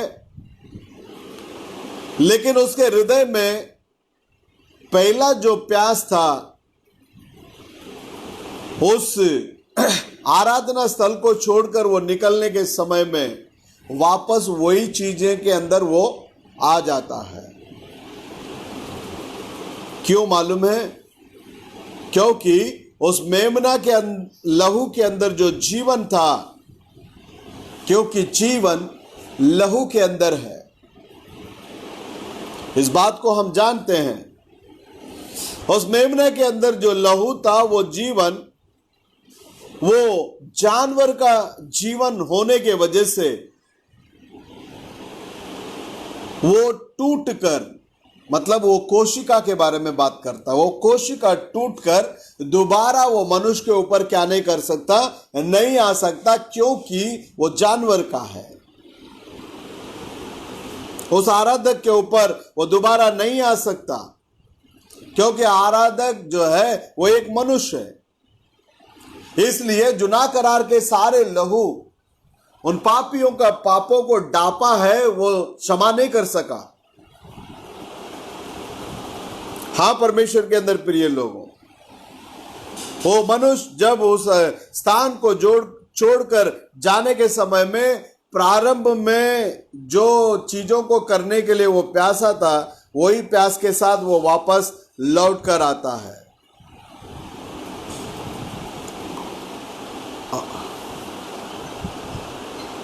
परमेश्वर के अंदर प्रिय लोगों, लेकिन आज आप और मैं जिस मेमने के लहू के अंदर है, वो लहू जो है हमें सिद्धता के अंदर लेकर आता है, क्योंकि प्रभु यीशु मसीह का लहू जब कलवरी सलीब पर वो बहा गया, उस लहू के बारे में नबी वर्णन करने के समय में उस लहू का कोशिका टूटा गया। वो टूटने के बाद पवित्र आत्मा के रूप में आप दोबारा उस आराधक के ऊपर आता है। हाँ परमेश्वर के अंदर प्रिय लोगों, आप और मैं एक साधारण मेमने के लहू के अधीन में नहीं है, आप और मैं प्रभु यीशु मसीह के लहू के अधीन में है। इसलिए नबी उस जानवर के लहू के बारे में बात करने के टाइम में कहता है, इसलिए यदि आप लोग गौर करेंगे, उस लहू जब बाहर आया, जब नीचे गिर रहा था, उस जानवर के अंदर से जीवन निकलकर चला गया, तो वो वापस उस मनुष्य के ऊपर नहीं आ सका, क्योंकि उसके अंदर जानवर का लहू होने के वजह से वो मनुष्य के ऊपर क्या नहीं कर सका, नहीं आ सका। एक निष्कपट मेमना का जीवन एक दोषी मनुष्य के ऊपर नहीं आ सका करके नबी कहता है। लेकिन एक दिन में 2000 साल के पहले बेथलेहम के अंदर परमेश्वर का मेमना एक छोटा सा किधर चरनी में पैदा हुआ। उसके बाद वो मारे जाने के लिए जब लेकर जाने के समय में एक मेमना के मानिंद वो ले गया। वो लगभग दोपहर के अवसर पर, नबी कहता है कि दोपहर में लगभग 3 बजे वो मरा। कोई भी दाग नहीं था, कोई भी दोष नहीं था। उस परमेश्वर का मेमना कलवरी सलीब पर जब टांगा गया, वो हर एक पापी के लिए मरा, प्रत्येक पापी के लिए मरा, प्रत्येक मानव जाति के लिए मरा। अब आराधना करने वाला इस मेमने के पास विश्वास के जरिए जब आता है, एक विशेष मेमना है। ये बाकी मेमनों के तरह जैसा नहीं है। परमेश्वर पहला उसको अपने पास खींचता है। इसलिए प्रभु यीशु मसीह ने बोला, मेरा पिता एक को अपने पास खींचता नहीं है तो वो मेरे पास नहीं आएगा। परमेश्वर पहला एक व्यक्ति को अपने पास खींचते हैं। कोई भी मनुष्य इस मेमना के पक्ष में नहीं आ सकता जब तक परमेश्वर अपने पास खींचते नहीं है। परमेश्वर इस संसार में उसके लिए एक मेमना है करके वो जानता है, और वो उद्धार करने वाले जो लोग कौन कौन है, उद्धार पाने वाले लोग कौन कौन है करके प्रभु जानते थे। इसलिए कौन कौन उद्धार पाने वाले हैं, उनको अपने प्रेम के आदिन से देखकर, और अपने प्रेम से क्या किया, वो देखा। इसलिए परमेश्वर अपने फोर नॉलेज से, पहले ही जानने की उस क्षमता से, उस पार रहने वाले लोगों को मुलाकात करने के लिए एक निर्दोष निष्कलंक कलीसिया को पहले से ही उसने नियुक्त किया है। अब परमेश्वर अपने लिए दाग धब्बा रहित एक कलीसिया को, या कलीसिया के रूपी में हमें बदलने के लिए वो खुदा आज भी बाट जोता है। हाँ परमेश्वर के अंदर प्रिय लोग, आज भी वो हमारे ऊपर प्रेम करता है। आज भी हमें वो बुलाता है, मेरे पास आओ, क्योंकि खुदा को कोई सस्ता की जरूरत नहीं है, जीवित कलीसिया की जरूरत है। जिस कलीसिया के अंदर दाब ना हो, दब्बा ना हो, जुर्री ना हो। हाँ परमेश्वर के अंदर प्रिय लोग, उसके लिए एक मार्ग उसके पास है। उसकी धार्मिकता, उसका न्याय, जब तक उस अनुग्रह के रेशा के अंदर है तो आप और मैं बच सकते हैं। जब उस अनुग्रह का रेशा को हम पार कर दिए तो हम लॉस हो जाएंगे। हाँ, इसलिए मनुष्य अपने खुद से कुछ भी करके वो कोशिश किया, लेकिन वो हारा हुआ था। उसको व्यवस्था के द्वारा या जजेस के द्वारा या जुना करार के पूर्ण रीति रिवाज के द्वारा वो मनुष्य फेल हो गया, हार गया, हारा हुआ। वापस प्रभु के सम्मुख में वो नहीं आ सकता। इसलिए परमेश्वर भविष्यद्वक्ताओं को भेजे और धर्मी व्यक्तियों को भेजे। वो सब लोग हार गए। इसलिए अपने अनुग्रह के द्वारा वो अपना महिमा के स्थान से अपने स्थान को लेने के लिए, पापी का स्थान को लेने के लिए वो एकलौता एक पुत्र को भेजा। याद कीजिएगा, स्मरण कीजिएगा। पढ़िए यूहन्ना 3:16 क्या कहता है।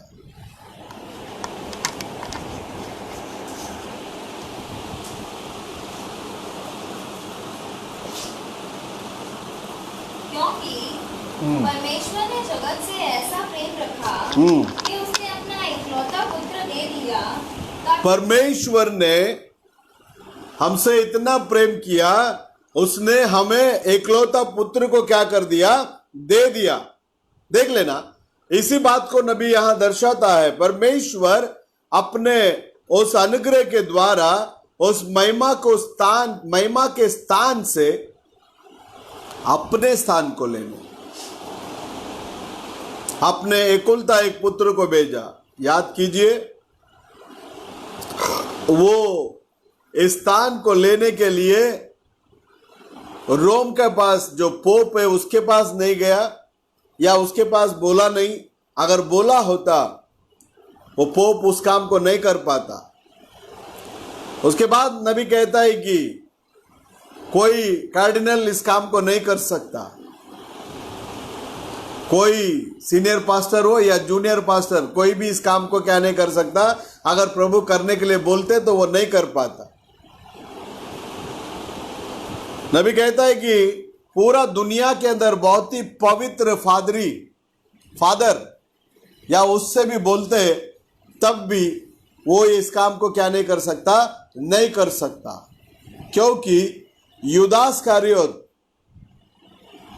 जिस रीति से प्रभु ने उसको टुकड़ा दिया, धकेल दिया, वैसे ही ये सारे नुमाइंदे लोग, अब जितने भी लोगों को मैंने बताया, इनको भी प्रभु ने टुकड़ा कर धक्के मार दिए। इसलिए वे लोग इस काम को नहीं कर सकते, क्योंकि वे लोग पाप में पैदा हुए, अधर्म में उत्पन्न हुए, झूठ बोलने वाले, इस दुनिया के अंदर आए, इस रूप में वो लोग इस दुनिया में आए हैं। पहली बात तो पोप को ही प्रायश्चित की जरूरत है, फादर को प्रायश्चित की जरूरत है, पास्टर को प्रायश्चित की जरूरत है, जितने भी सेवा के अंदर है ये सबको प्रायश्चित की जरूरत है। इसलिए वो महिमा के द्वार से एक व्यक्ति आया।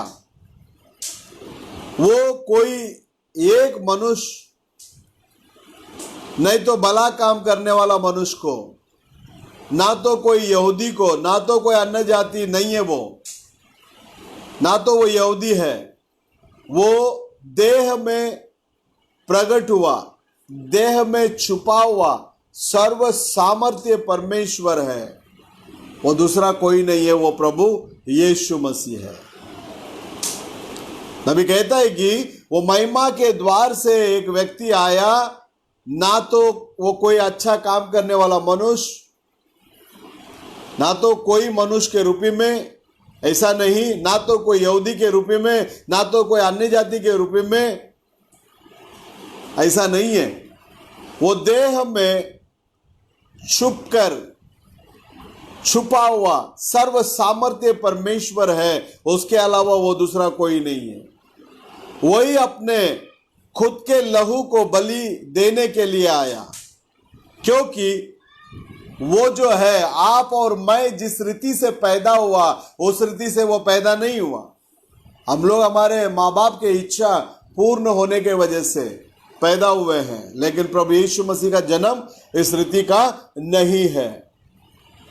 इसलिए वो स्वयं एक कुंवारी के जरिए, कुंवारी के ऊपर जब पवित्र आत्मा छा गई, उसने जो सृष्टि किया, उस लहू का कोशिका एक निर्दोष व्यक्ति को इस संसार में लेकर आया। इसका मतलब आज आपका उद्धार, मेरे उद्धार अपने क्रिया के योग्यता से नहीं, सर्व सामर्थ्य परमेश्वर उसके अनुग्रह के ऊपर निर्भर है। आपका और मेरा उद्धार अपने खुद का क्रिया से नहीं हुआ, प्रभु यीशु मसीह के अनुग्रह के द्वारा हुआ। वो सच बात है। आप और मैं, आपको और मेरे को केवल और केवल वो लहू ही हमें सिद्धता के अंदर लेकर आ सकता है। इसलिए हमारे लिए एक तसल्ली देने वाला व्यक्ति है। उसने बोला, तुम बेसहारे के मानिंद मत रहो, मैं तुम्हारे लिए कई बारी मुझे एक तसल्ली देने वाले को क्या करूंगा, भेजूंगा। हाँ परमेश्वर के अंदर प्रिय लोग, क्योंकि हमारा विश्वास को प्रभु ने पहले से ग्रहण कर लिए और उस परिपूर्ण बलि के ऊपर हमारा विश्वास है। प्रभु यीशु मसीह जो सिद्ध बलि है, उसके ऊपर क्या है, हमारा विश्वास है। हाँ परमेश्वर के अंदर प्रिय लोगों, आराधना करने वाला विश्वास के जरिए अपने हाथ को प्रभु यीशु मसीह के ऊपर रखकर उस पाप की क्रूरता को महसूस करके, देख लेना, उसको जब मारने के लिए ले गए थे, उसके चेहरे पे लोग थूके और उस गेत्सेमने बाग में जो सहन नहीं कर सकता उतना वेदना को प्रभु परमेश्वर ने वहां सहन किया। बहुत बड़ा दुख संकट के बीच में से वहां मसीह गुजर कर गए। इन सारी बातों को महसूस करके और हम अपने आप को एक पापी करके महसूस करके अपने पापों को पूर्ण रीति से अंगीकार करके, शास्त्र लेख जैसा कहता है, अपने पापों को छुपाने वाला रहम नहीं पाता, उसको अंगीकार करके जो छोड़ देता है वो रहम पाता है। और पापों की क्षमा के लिए केवल और केवल एक ही नाम है, और वो नाम है प्रभु यीशु मसीह का नाम। आकाश के नीचे, पृथ्वी के ऊपर उस नाम के अलावा दूसरा कोई नाम दिया नहीं है। यीशु का नाम हमारे पापों को हटाने के लिए सामर्थ्य है, और वो नाम हमारे लिए काफी है। हे मां, अब देख लेना, इतना सारी संकटों के बीच में से प्रभु गए और इन सारी बातों को महसूस करके एक व्यक्ति अपने पापों को कबूल करता है और वो बताता है प्रभु के पास, मैं दोषी हूं, आप मुझे जब तक मदद नहीं करोगे मेरे लिए दूसरा कोई मार्ग नहीं है।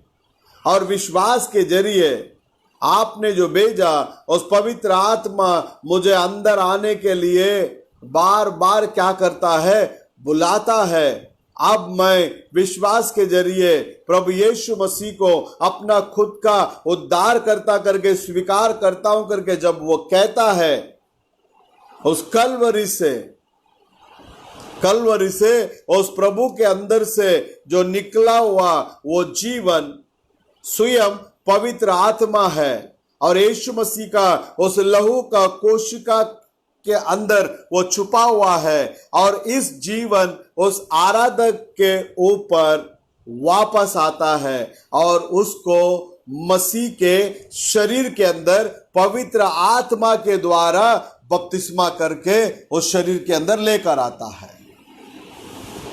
क्योंकि मसीह पहले से ही उसके ऊपर न्याय हो चुका है, इसलिए आप लोग न्याय के विषय में चिंता ना करें। विषय में उस छोटा सा क्रूस को जब जब मैं देखता हूं, उसके शरीर के लिए मैं एक प्रतिनिधि बन जाता हूं। इस बात को मैं महसूस करता हूं करके नबी यहां जिक्र करते हैं। अब वो शरीर पहले से ही न्याय किया गया है और परमेश्वर दोबारा उसको न्याय नहीं करेगा, क्योंकि वो ऑलरेडी न्याय उसको हो चुका है। परमेश्वर मरण को जो है उस शरीर के ऊपर ले आया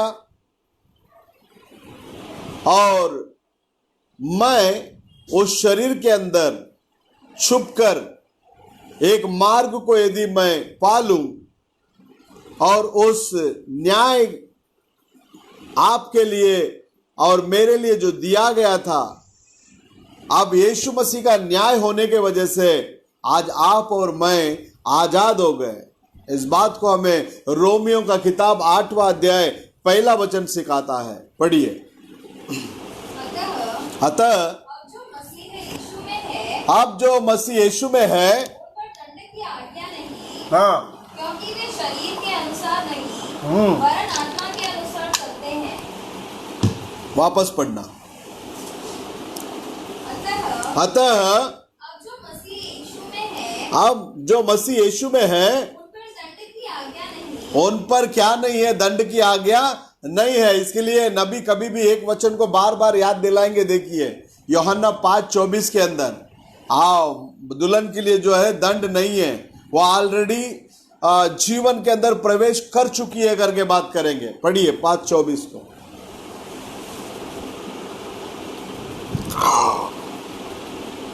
जी जी, मैं तुमसे सच सच कहता हूं, जो मेरा वचन सुनकर मेरे भेजने वाले पर विश्वास करता है, अनंत जीवन उसका है, उस पर दंड की आज्ञा नहीं होती। क्यों नहीं होती? ऑलरेडी मसीह यीशु का शरीर को ऑलरेडी दंड हो चुका है। हाँ, परंतु मृत्यु से पार होकर जीवन में प्रवेश करने वाला नहीं है, प्रवेश कर चुका है।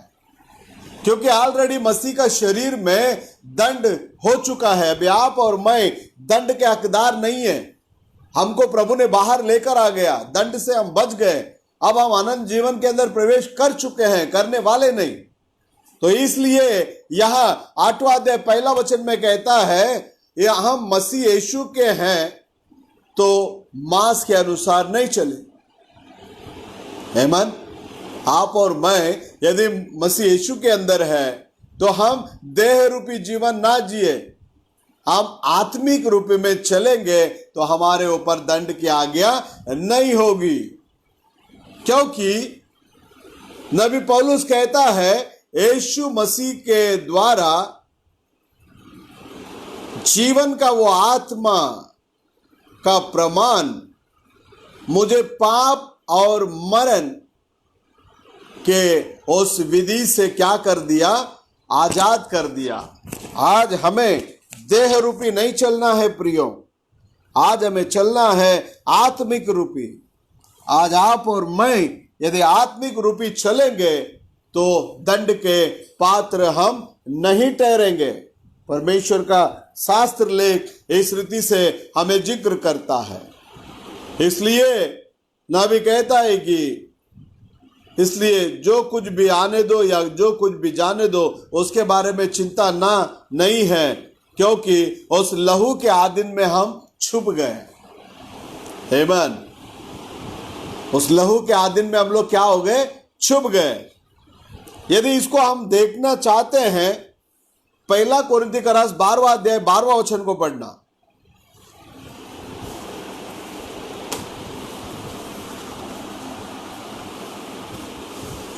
पहला कोरिन्थी का रास, हाँ, जिस प्रकार देह तो एक है, देह कितना है, देह तो एक है और उसके अंग बहुत से हैं, और उसके अंग बहुत से हैं, और उस एक देह के सब अंग बहुत होने पर भी, और उस एक देह के अंग बहुत होने पर भी सब मिलकर एक ही देह है। सब मिलकर देह कितना है, एक ही है। उसी प्रकार मसीह भी है। उसी प्रकार मसीह भी है। देख लेना, 13वां वचन को भी पढ़ना। क्योंकि हम सब ने क्या यहूदी, हो, क्या यूनानी, क्या यूनानी, क्या दास हो, क्या दास हो, क्या स्वतंत्र, एक ही आत्मा के द्वारा, एक ही आत्मा के द्वारा, एक देह होने के लिए बपतिस्मा लिया। कितना आत्मा के द्वारा एक देह है, एक ही आत्मा के द्वारा एक देह होने के लिए हम बपतिस्मा लिए हैं। इसलिए निकोदेमुस से बात करने के टाइम जल और आत्मा से तू जब तक नहीं जन्मेगा तो परमेश्वर के राज्य में तुम क्या नहीं कर सकते, प्रवेश नहीं कर सकते करके प्रभु ने वहां बात किया। देख लेना, यहां नबी कहता है कि यह आत्मा किस रीति से आता है, बलि के द्वारा। आत्मा कहां है, लहू के अंदर। क्यों? जानवर का दोबारा वो नहीं आ सकता, उसकी आत्मा, मतलब उसको तो प्राण तो है ही नहीं है जानवर को, उसको आत्मा वापस क्यों नहीं आ सकता, क्योंकि वो जानवर है। एक जानवर का आत्मा एक मनुष्य के अंदर क्या नहीं कर सकता, आकर उसको कुछ भी नहीं कर सकता। लेकिन एक मनुष्य का आत्मा उन जानवरों के लिस्ट में यदि हम देखे जाएंगे, सारे जानवरों से थोड़ा ऊपर है मनुष्य का आत्मा। उसी रीति से कोई भी मनुष्य का आत्मा दोबारा नहीं आ सकता। यदि आप अपने पुरनियों, मतलब आपके घर के जो जुना लोग जो है, उनके आत्मा के साथ में यदि संपर्क करते हैं तो आप किसका साथ में संपर्क कर रहा है? मरा हुआ लोगों का आत्मा के साथ में संपर्क करने का वो काम है। हमको मरा हुआ लोगों के आत्मा के साथ में संपर्क नहीं करना है, मरकर जी उठा हुआ व्यक्ति के आत्मा के साथ में संपर्क करना है। और मरकर जी उठा हुआ व्यक्ति प्रभु यीशु मसीह, उस आत्मा के साथ में हमारा संपर्क होना जरूरी है। इसलिए परमेश्वर स्वयं उतर कर आए, क्योंकि जो कुछ आत्माएं हैं उसमें उसका खुद का आत्मा जो है सबसे ऊपर है। इसलिए वो पवित्र आत्मा के अभिषेक के रूप में जो आराधक आराधना करता है, उसके पास दोबारा मसीह के लहू के द्वारा उसको उस शरीर के अंदर क्या करता है, ले चलता है। इसलिए वो सुरक्षित है। अब गौर कीजिए, ना तो बैल का लहू, ना तो बछड़े का लहू, ना तो तुम्हारा मेमना का लहू, ये कमजोर है, ये कोई भी कार्य को नहीं कर सकता। परमेश्वर के अंदर प्रिय लोगों, नबी 10वां अध्याय में 12वां वचन को पढ़ने के लिए बोल रहा है। हिब्रानियों का किताब 10वां अध्याय 12वां वचन।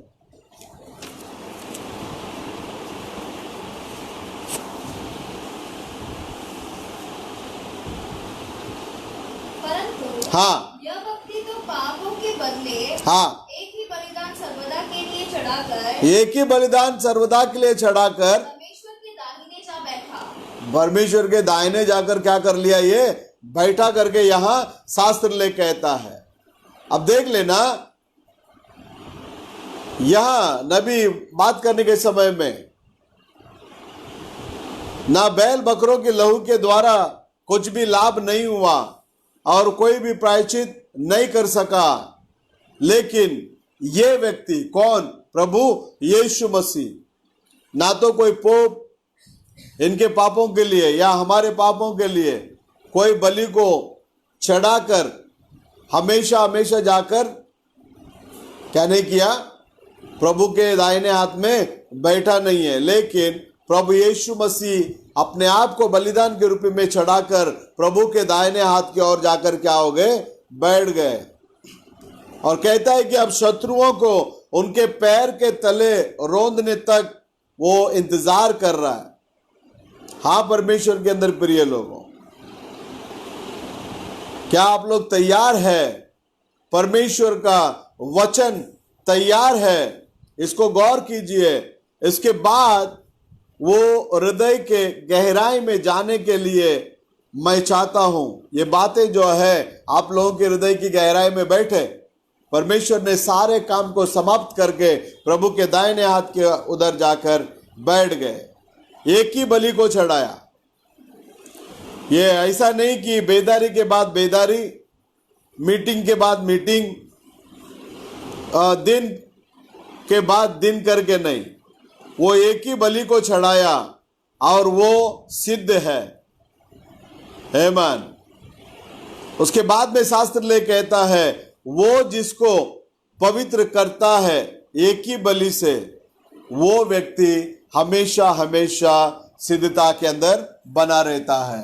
आपको और मेरे को सिद्धता के अंदर लेकर आने के लिए वो परमेश्वर स्वयं इस संसार में आकर बलिदान हुआ है। प्रियो, वही कार्य है। मसीह मरने के बदले, कारण वही है। मसीह मरने का कारण आपको और मेरे को सिद्धता के अंदर लेकर आने के लिए, वही कलवरी के अंदर से हमको उत्तर भी मिला है। वो पूर्ण रीति से अपने खुद के लहू के द्वारा हम सबके पापों को धोकर शुद्ध करके हमको मोल देकर मोल लिया गया है।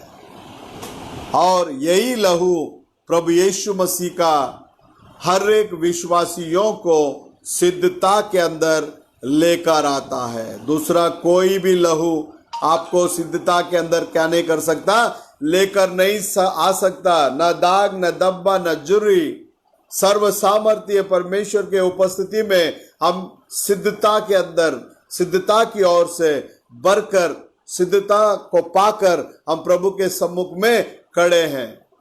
हम अपने खुद के उपदेशों से नहीं, या दूसरा कोई कार्य को करने से नहीं, या तो कोई स्थिति को पाने का करके नहीं, या किसी भी प्रकार के उपदेश से नहीं, हम अपने परमेश्वर के उस पवित्र लहू के द्वारा हमें वो सिद्धता के अंदर प्रभु ने लेकर आया है।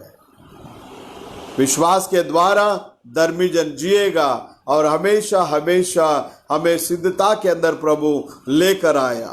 प्रभु का दास कहता है, तुम लोग पवित्र बने रहो। यीशु ने भी इसी बात को कहा। हमेशा हमेशा सिद्धता के अंदर उस मसीह के मरण के द्वारा 2000 साल पहले ही, इस संसार उत्पन्न होने के पहले, परमेश्वर ने अपने विश्वासी को देखा और जिसको उसने देखा उसको पहले से ही चुन लिया, जिसको चुना उसको पवित्र किया, जिसको पवित्र किया उसको महिमा भी किया। तो आज परमेश्वर का उस सिद्ध बलि परमेश्वर के विश्वासियों को वो सिद्धता के अंदर लेकर आ गया है प्रभु। हाँ परमेश्वर के अंदर प्रिय लोगों, तो परमेश्वर का पाक कलाम को हमेशा हमेशा पढ़ते रहिए। परमेश्वर का पवित्र लहू के आधीन में रहकर हमेशा हमेशा के लिए हम लोग सिद्धता के अंदर बने रहकर प्रभु परमेश्वर जब कभी भी आएंगे तब हम लोग उसके आगमन में ऊपर उठाए ले जाने में हम लोग हकदार बने। हम सभी को प्रभु यीशु मसीह बहुतायत से आशीष करे। एक मनुष्य को कोई भी संस्था या कोई भी व्यवस्था उसको सिद्धता के अंदर लेकर नहीं आ सकता। उसको सिद्धता के अंदर अगर लेकर आ सकता है तो केवल और केवल प्रभु यीशु मसीहा का लहू ही लेकर आ सकता है। तो आइए हम लोग दुआ करें। स्तुति प्रभु जी, धन्यवाद लॉर्ड, प्रभु यीशु मसीह के नाम से हमारे पाप और अधर्मों को क्षमा करने के लिए, शुद्ध करने के लिए, हालेलुया, हमें सिद्ध बनाने के लिए खुदा बाप आपने स्वर्ग को छोड़कर उतर आए, इंसान बनकर नजर आए, हमारे सारे पाप अधर्मों को आपने अपने ऊपर उठा लिए, हमारे जीवन के अंदर सुख शांति आशीषों को प्रदान करने के लिए आपने अपने आप को बलिदान के रूप में हालेलुया सलीब पर सौंप दिए प्रभु। वो एक सिद्ध बलि हम हर एक को सिद्ध बनाया है प्रभु जी, इसलिए हम आपको लाखों लाख धन्यवाद की भेंट चढ़ाते हैं। हम सभी को तेरे हाथों में आधीन और स्वाधीन कर देते हैं प्रभु। सबके साथ में रहिए, सबको साथ में प्रभु जी, सारे कोरोना वायरस सारे बीमारियों से बचाकर सबके हाथों की कमाई को आशीष करना प्रभु, ताकि तेरे बच्चे लोग इस सेवकाई को दान और दशवांश के द्वारा सपोर्ट कर सके।